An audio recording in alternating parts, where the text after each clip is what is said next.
Okay, so this is sort of the business part of the meeting here. So what we do, just for many of us, only come to one or two of these community meetings. We kind of have a little quick overview of what the CoC is, the Continuum of Care.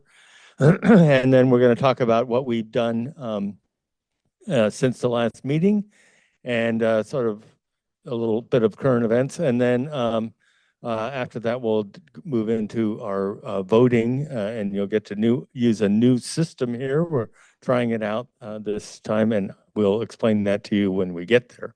So next slide.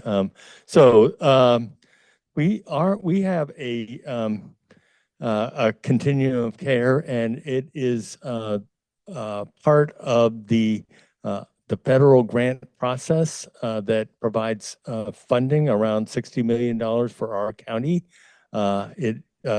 Every year we have a process where we go through renewing that grant. We do planning in our geographical area, and and there is some funding for homeless housing and services. It's not nearly enough. We have provided a report that shows that there is a large gap between what we need and what we can get, and the federal grant is a small portion of it. So we also are a collective impact initiative, which means that we can do things outside of the purview of the CoC. We can deal with prevention, and we try to do that through cooperation with our nonprofits and different advocates, all kinds of representatives from the community, such as yourselves. So it is really all of us that can make a big difference. It's more than just the federal grant amount. And so the next area here is in our planning, what we do. We have a board, a leadership board, of which Simone and I are the co-chairs of that. We operate all of the systems, or we don't operate them, but we do the planning and oversight of the systems that are in the county that deal with homelessness. We monitor them, and we plan for our whole geographic area, new services and modifications of those services and interventions. So our overall activities involve all of the different types of solutions to homelessness in the county.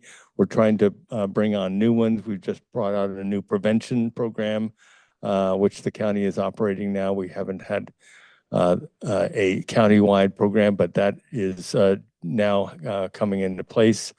We are operated by a governance charter.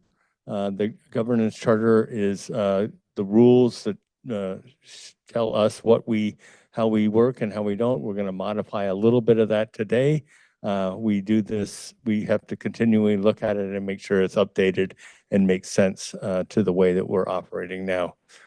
So this is kind of a big picture view of how our system works. The leadership board is at the middle, and we have different organizations that carry out the activities. Our backbone entity, which is home base, works with the administrative part. We have a collaborative applicant, which is the county. The county is almost all these other things, housing, and they provide the on-the-ground activity of accountability, fund operations, and so on for all of the work of the collaborative.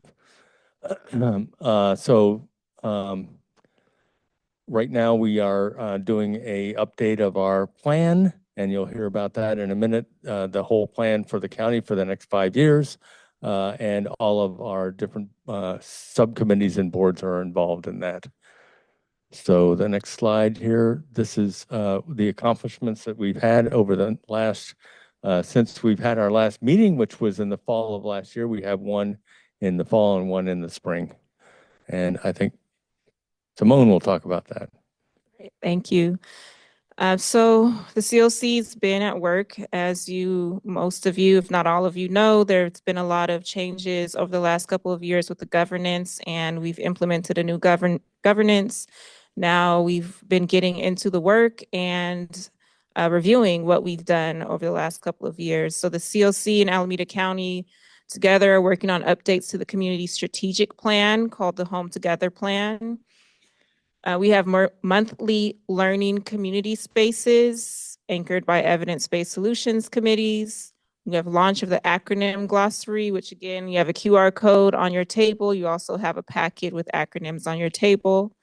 The Outreach Access and Coordination Committee designed and launched a coordinated entry evaluation in addition to the HUD required coordinated entry self-assessment. CoC Standards Compliance and Funding Committee and System Impact Committee are looking at the NOFO, which is the Notice of Funding Opportunity, scoring and performance measures to prepare providers for the next application cycle and help support newer, smaller providers in the process. The Housing Stability and Homelessness Prevention Committee collaboration with Harvard Kennedy School's Government Performance Lab has begun, and this is focused on prevention program performance measures. The NOFO for 2024 competition results, all renewal projects except one received funding with cost of living and fair market rent increases. We've recruited several new members from across the county to all of our committees, and the leadership board held an all-day generative work session. Got it. All right, some leadership board updates. On April 28th, the members of the leadership board gathered here in this room for an all-day generative work session. Goals from the session included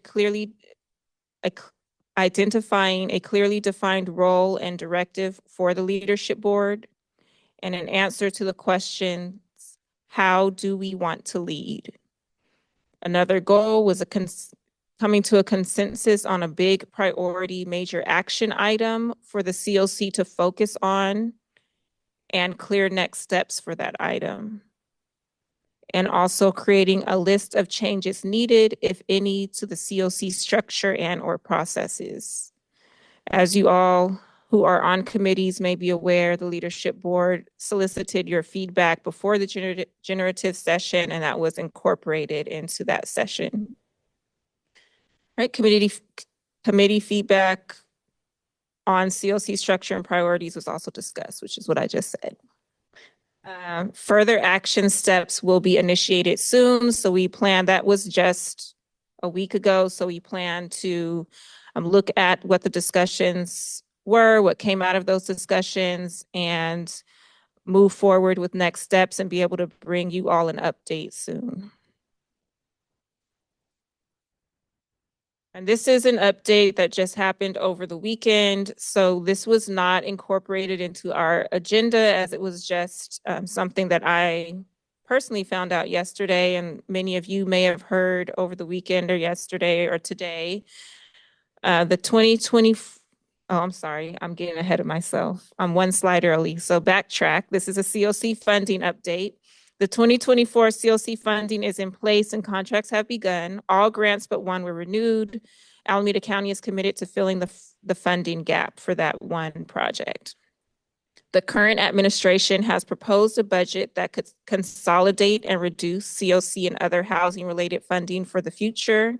The budget still must be reviewed and approved by Congress. So this is the update that I was speaking about. You may have heard the administration has proposed to eliminate CDBG funding, and they're proposing to consolidate COC and HOPWA funding into the ESG allocation and significantly reduce that allocation. That is just a proposal at this time. It has to go to Congress for vote, and the leadership board and the county will continue to explore options to ensure funding for housing and homeless programs remain. We would like, if people are interested, again, it's not on the agenda, but if there's space at the end of the day and people are interested in having a conversation about this, we would like to have that open space for folks.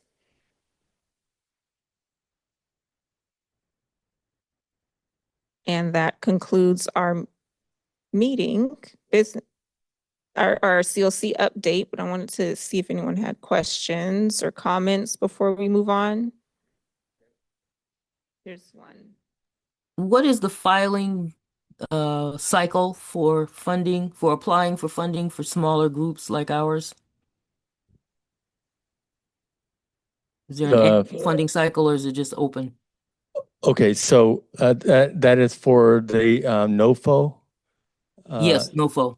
Yeah, so the current NOFO is, competition was created for 24 months. So it's, although we don't know whether that's going to stick or not, but so the last one that we did is supposed to stick around for 24 months. So there won't be one in 2025.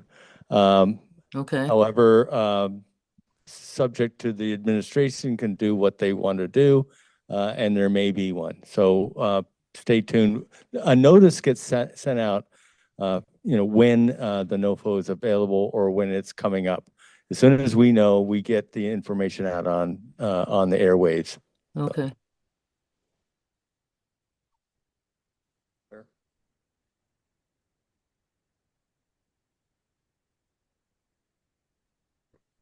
Where?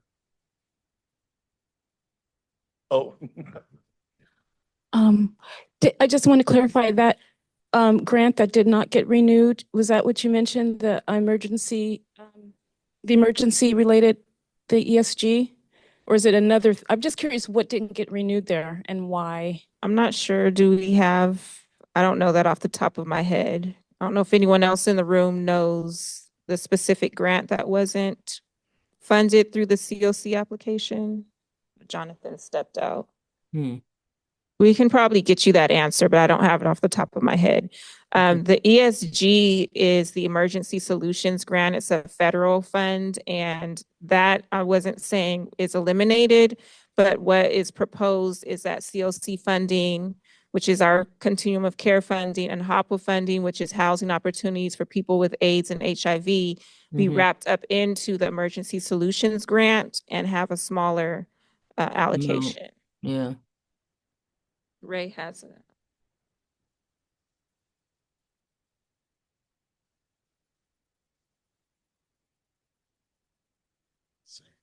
My question was, so like in connection to the one program that didn't get funded, the second point was that the funding was also going to be consolidated.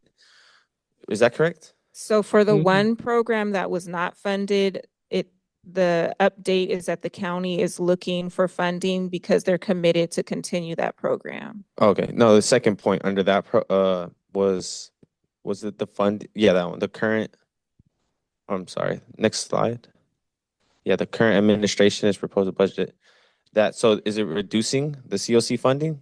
So there is a proposal to reduce it. Nothing is solidified. This is just the administration's skinny budget, and they have to, it's just the initial budget. So it's just putting us all on alert that the administration is looking at this funding and is potentially trying to find ways to cut it or reduce it.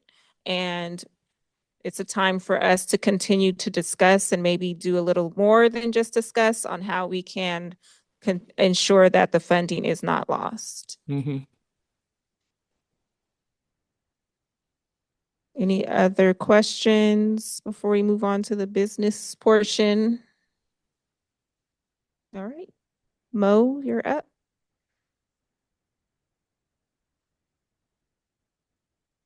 Okay, so this should be relatively quick, and hopefully Morgan can help out here with the voting and explain that to us. So we have a couple of positions. The leadership board positions are generally either nominated or appointed.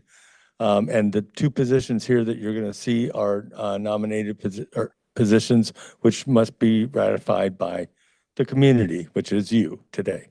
So there is a little voter guide there. It's either printed out, it's on your tables, or the QR code there. You can see it on your handheld device.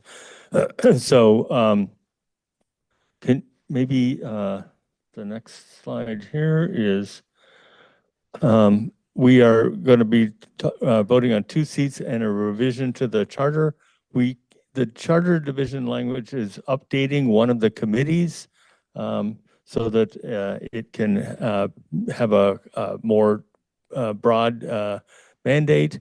So we have changed the name of the Racial Equity Committee, and we've also changed its mandate. We are also adding 2 people that have come up for election. So can you explain, Morgan, how the election works? Oh, Matt will explain it. Good morning, everyone. For everyone who doesn't know me, I'm Matt. I use he, him pronouns. I'm with Homebase.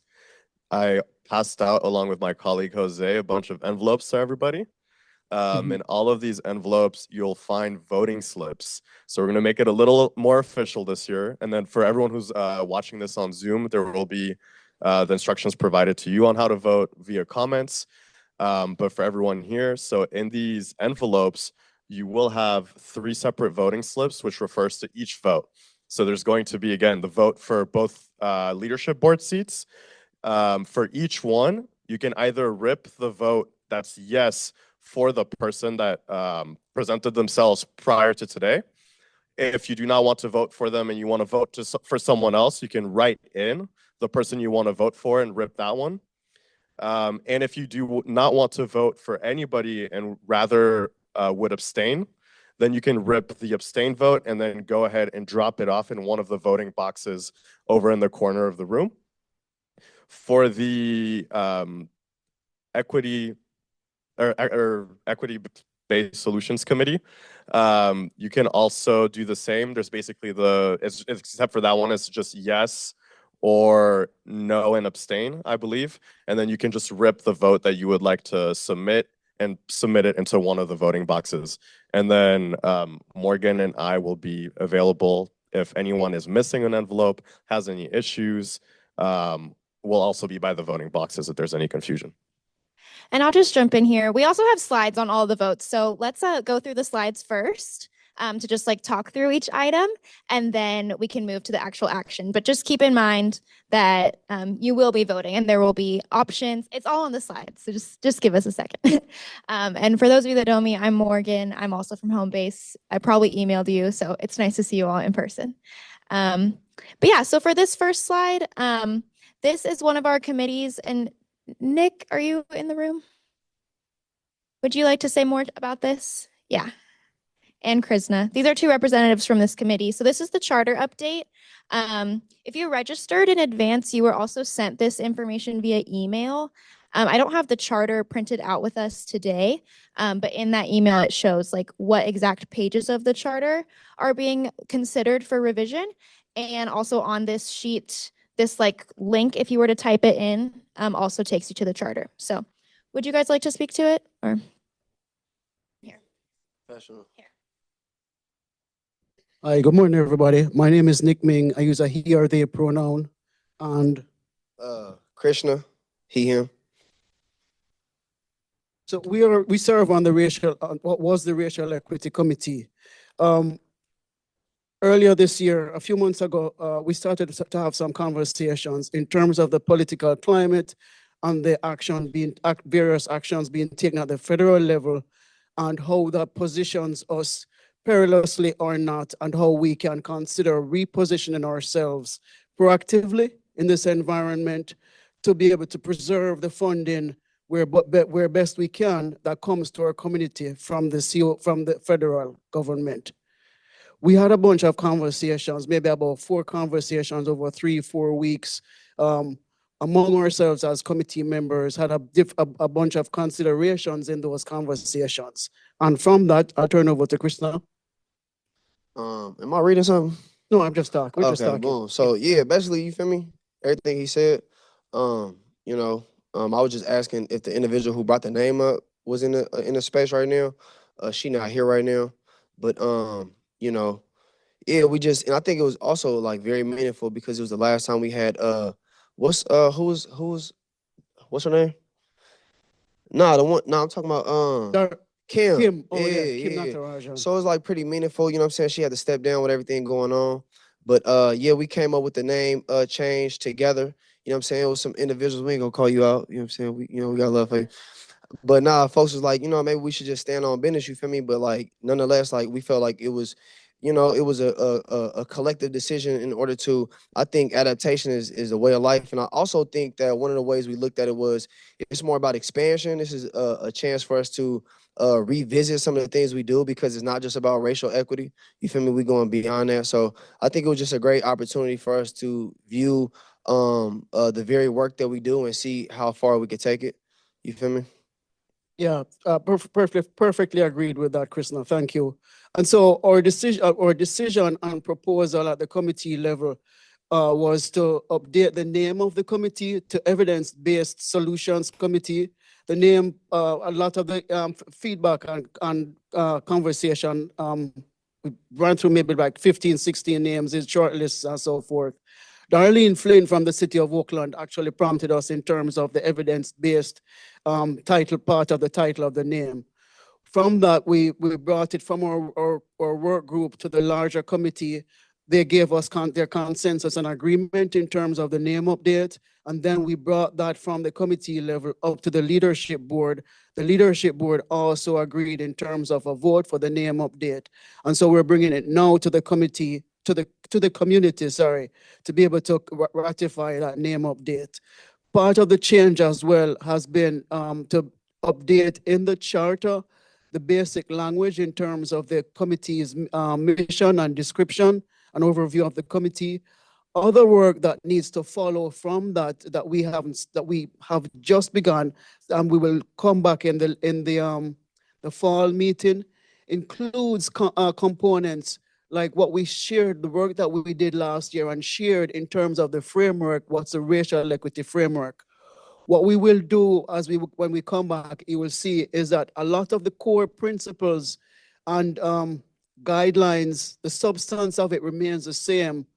In terms of mission, activities, and so forth, what we're doing is expanding the scope beyond just focusing, or what was the primary focus on racial equity, to be able to look at other components or other factors that relate to equity, gender, age, other demographics, and so forth. That's pretty much it in terms of a description of what we're talking about. Are there questions from the community? Please. Hi. Thank you again. Yeah, well heard, considered that when I saw that before, ran that through my mind. But the question that I have is, have you thought about keeping equity in that scenario? I can, that's probably what I want to. Right? So basically, like it was, from my understanding, it was like a list of words that we couldn't use that were like flagged. I think equity was one of them words. We was really just trying to duck off. You feel me? Like, you know what I'm saying? Not really. I can understand you, but okay, I can speak a little bit more and I coherent. appreciate So what I'm saying is basically, I'm not trying to be heck of charged with it. What I'm saying is, it was a list of words that was like flagged. You feel me? By the government that would, basically expose us as a certain type of doing a certain type of work. Equity was one of the names that was on that list. So we tried to hide away from that word. We doing the same work. We just changing our frame because we understand that there's a lot of, the political climate right now is targeting individuals who are doing this work. So in order to make sure that we can maintain this work, we just shifted our name. We're doing the same work. yeah, like I said, I thought that out before I brought this forward, and I Okay, my appreciate fault. that very well. Yeah. This is enough. But the question is, have you considered, when you decided to do that, was there discussion and consideration about projection, that you were sort of preempting what could possibly be preempting what might or might not have happened vis-a-vis standing strong, being resilient? No, for sure. And so I just want to know, without the question sounding accusatory as they often do, whether or not these things were considered. No, for sure. And Jared was for sure. Like, we finna stand on. What is it? And do we have any evidence that changing that focus will affect the behaviors of someone else? So that's all. I think What we're doing is taking proactive action. There's no guarantee in terms of what we're doing that this will preserve or not preserve or protect our funding. The reality is that, first of all, we're in Alameda County. We're in California. California is not on the good side of the federal government, right? Let's just face that. And so, but what we, in the midst of that, what we're trying to do is to strike a balance to one where we can mitigate and minimize, first of all, the superficial look or being spotted at the superficial level in terms of being targeted. And Krishna is right. We went through the lists and the lists got updated. We saw as we went through the conversations that lists were expanding in terms of the targeted words. Part of that conversation too was about how we hold and manage the grief of this process. Because the reality is,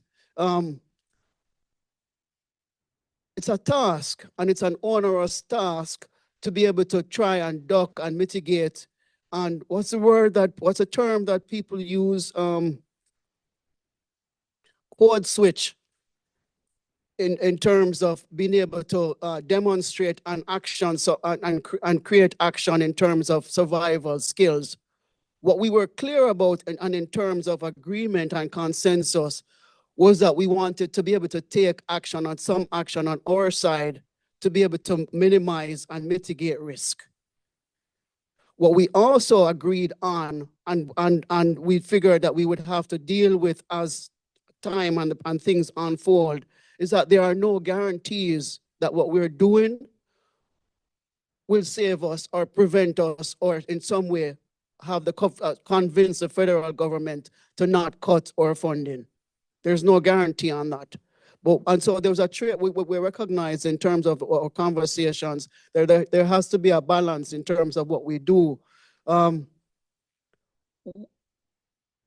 We want to be able to act proactively, act as best as we can, but still also maintain the essence and substance and preserve that essence and substance of the work that we're doing.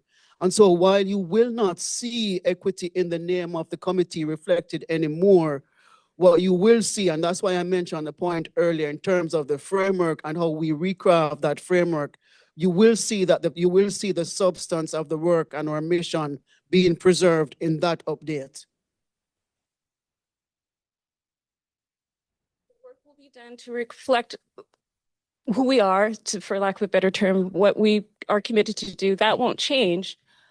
So if I were another person standing outside, I would say, well, the evidence, your name says evidence-based, but it looks like you're focusing on, favoritism here. This is the California initiative we've dealt with my whole life anyway. So I don't really see necessarily long-term, and I'll end this, how that really is more than a cosmetic thing, because if someone's going to use that circuitous route to use power over you, it could very easily be said, you're still doing the same old stuff. So that's all. Well, a totally valid point, and we all acknowledge that. And that's part of what we grappled with is that we may have to go through the grief anyways of they're like, okay, we don't give a crap. You're just like in California and your funding is cut. That really is the reality that we're up against here. I see Tunisia. Hey, Nick, do I push this? Okay. I wanted to ask a question about evidence-based. So when that name, I serve on the Evidence-Based Solutions Committee as well, co-chair with Lynette. Why did evidence-based come up as the new name for the committee? And then why was solutions part of that name as well? Excellent question, because that name, the name and those concepts, a lot of the work that prompted us as far as even going into and articulating the work behind our committee as the Racial Equity Committee was because of what the data and other forms of evidence was telling us. The data is clear when you ask the question, questions like, who are the most impacted folks and who are the folks who are most vulnerable to a housing crisis and or homelessness. Demographically, when we see that, we know it's Black, brown, indigenous people of color. We know it's people who are older, who are falling into homelessness at a faster rate, increasingly over time. So the evidence is there. We also chose solutions as part of the new committee name because we want to talk about or we want to highlight what our orientation is towards. Being able to use evidence to be able to support and resolve and address the homelessness of the folks who are most vulnerable to homelessness and a housing crisis, if that's helpful. Great question, Tunisia. Thank you. Was there another question? We need one more tough question, please. I mean, Tunisia spoke to what I was going to speak to as well, that like we did go back and forth. And I think it was pushed back like from the leadership committee. We grappled with this for, like Nick said, about a month. And ultimately, like I said in the breakfast this morning, that, you know, whatever our name is, the one thing that I can hang my hat on in this name is that it is driven by data, right? And the data is going to lead us back to this work. That's just what it is. So although we are not explicitly calling it out, we will still be doing this work because that's where the data takes us. And so I think for me that makes it feel better that like we're still doing this work and we're going to broaden it. I mean, there are tons of populations that are not called out. Intimate partner violence. There's a lot of populations that this will give us an opportunity to look at and look at intersectionality as well, but we will still be doing the work. Excellent point. Thank you very much. And again, Lynette and Tunisia are the co-chairs of the committee. I think I also want to mention, this gives us an opportunity to think about equity, not as a word or a term. For me, one of the things that oftentimes gets lost is we look at data and we see disparities and disproportionalities, and we feel like we have done great equity work to look. Equity is a practice. Equity is action. And so this gives us a chance to be able to get to that deeper level in terms of how we engage equity. Oh, sorry. Mm-hmm. Yeah, thanks, Nick. And I really appreciate that last point. I think it's like the same example of like another report, another pilot to show people are homeless because they've been stripped of money and, resources. I just also want to say, for context to some of the earlier questions, the reality is there is no hiding. And so this is really about respecting the self-determination and wrestling that, over the month of that committee, but we have equities, I think 60 some places in our charter, that word, in the governance charter. So it's not like this, single action. And so I just want to, for context, that's the stakes in this. It's not, we haven't scrubbed our whole identity. It's just really this core committee has made that decision, and we move forward as a leadership board to respect that decision.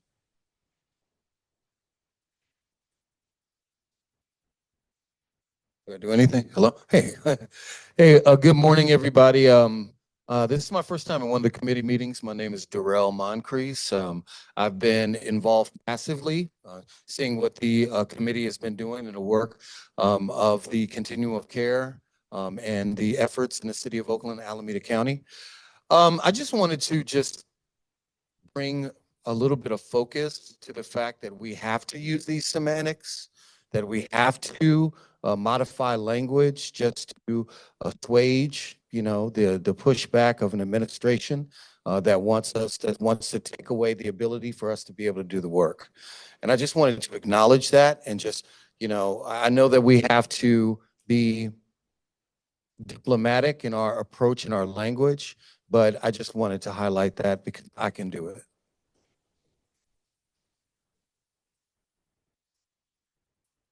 Can you hear me? Okay.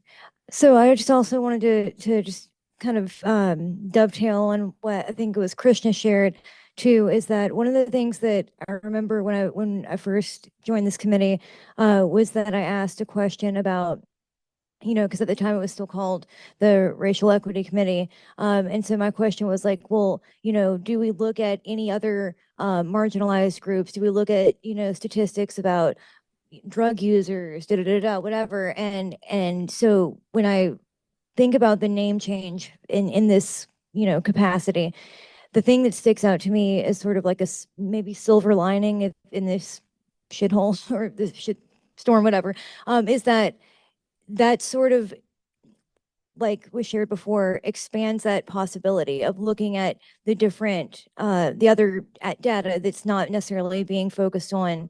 And it just sort of gives us a broader expansion of being able to focus on other marginalized groups as well. So I think we're gonna have to cut questions for now. Nick, do you want to say any last things before we move on? Questions? Yeah, thank you, Nick and Krishna. So Mo, if you move to the next slide, just so we can see. Appreciate everyone's discussion around this. So on your ticket, there's just yes or no of like what that would mean. And again, as Matt explained earlier, you'll just rip off the one that you want to put in the box, and you'll do that in a moment. But we have 2 other votes. So we can move to the next. Yeah, if you want to speak, Mo. Or we have 2 leadership board members. Do you want to speak to this, Mo? Yeah. So these 2 positions here, one has been vacant for a while, the other one is a changeover. The charter calls for a representative from a public housing authority. We haven't had one yet. We were able to get the executive director of Berkeley Public Housing Authority to step up for this. And so we'd like to have James ratified by this body today. And the second one is Darren Lowndes. He is moving into the position of a nonprofit affordable housing developer. Currently, he's on the board as a general member, and but there is a permanent place of that on the board for a nonprofit housing developer, and the nominations committee has said that he is the appropriate person. So we would like to have him moved around too. This information is in your little packet there. If you want to read some more, I'm not going to read about it, but James isn't here today, but maybe online, I'm not sure. But he will be joining other meetings in the future. And so this is the voting here. I guess there's 2, it's 2 separate votes, right? So one would be yes for James or no. We're hoping yes is the vote. There's Darren. So Darren will be, has the same situation here. So yes for Darren or no. So you can do the little tear offs there. And then I think that what we do is we put them in the box in the corner. Is that correct? And so if this system is confusing, we're just trying for the first time. You could also, I just had this idea here. You could also circle the one you want to choose and then fold it up as a slip. And yeah, Krishna suggested that, and go put it in the box. But yeah, the language of like the different options are on there, and hopefully all of this information was helpful. Nick, you have a question?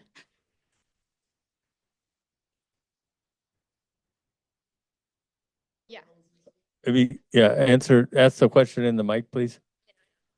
Since Darren got transferred to a nonprofit affordable developer seat, does the seat he got transferred from get filled by? It's a great question. The seat that Darren was already in was a holdover from a past structure that actually isn't outlined anymore. So the seat will just like end. Yeah. Yeah. The board has quite a few members on it. We don't think that we needed to duplicate that position. And if you have any other questions, you can actively be voting. asking. Thank you. Matt and Jose, and the virtual folks, there should be a Google form in the chat to vote as well. And after this, we're moving into a break until about 11:10. There's coffee and tea and some fruit and snacks, I think. So thanks, everyone. Okay. Thank